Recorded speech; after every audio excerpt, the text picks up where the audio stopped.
Yes. Oh, just here. Okay. Hello, everyone. It's very nice to see you, and I've been enjoying your presentations. Thank you very much. I want to do a lot of things, but I was asked to do just one thing. So he just asked me to do Lincoln's speech, Lincoln's Gettysburg Address, which was very difficult for me to do.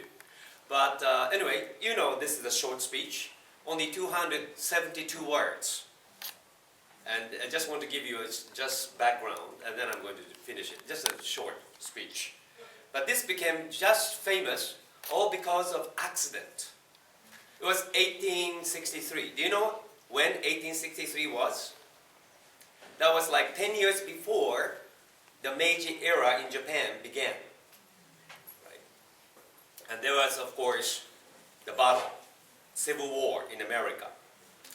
And many people died in Gettysburg. Gettysburg is a small town near Washington, D.C. I believe it's in Pennsylvania, but near Washington, D.C. Only 4,500 people lived. It's a small town. But nearly 8,000 people were killed, soldiers, died. And it was summer. And not just soldiers, but horses were killed. And they couldn't do anything for the dead bodies. You know, it started to smell bad and everything. So they decided to bury the dead bodies. And decided to make Gettysburg a cemetery. Right? And it was in July, as I said. And one person was asked to give a speech in Gettysburg 2 months later in September. His name, I believe, was Edward Everett, who happens to be the person, a very powerful man, who happens to be the person who sent Captain Perry to Japan. That was the age, yes. And he was known as a great speaker. And he wanted to make a great speech. And he said, 2 months is not enough for me to write a speech. So do the ceremony 4 months later, in 4 months. So actually, this Gettysburg Address was given in November. So this person, Edward, spent 4 months writing a long speech. Do you know how long that speech was? 2 hours. Well, at that time, during that age, great speech should be long. That was their belief.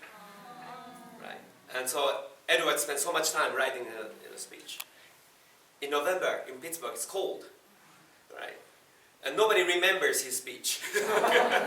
But Lincoln happened to be asked to be present too, just 3 weeks before the ceremony. He didn't have time to write a speech, so he just wrote a short speech. And that became a very memorable speech. But nobody knew that he was going to give this memorable speech, so, you know, there are many different versions of Gettysburg Address, because the press people was writing it down based on his memo. Lincoln's memo. Anyway, I'm going to give you the most famous version. If you're interested in this story, I would urge you to check my blog. Just check Lincoln, and I wrote a lot about this story. Anyway, too long. Gettysburg Address. Okay. Oh, by the way, I have a cold. But people say at that time, on that day, at that time, Lincoln was also having a cold. So there are a lot of stories. One story says his voice was very weak, right? But the message was great. But the other story says his voice was very strong. So today I'm going to choose the strong version. Okay? All right. Anyways.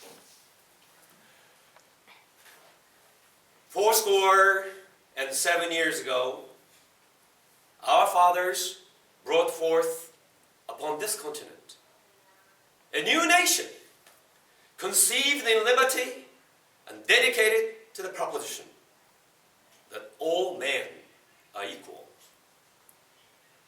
Now we're engaged in a great civil war, testing whether that nation or any nation conceived and so dedicated can long endure.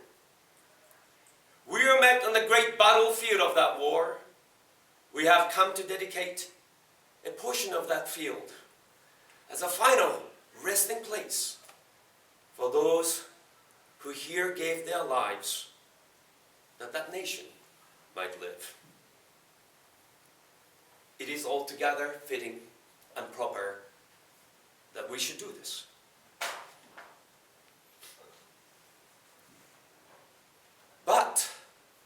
But in a larger sense, we cannot dedicate, we cannot consecrate, we cannot hallow this ground.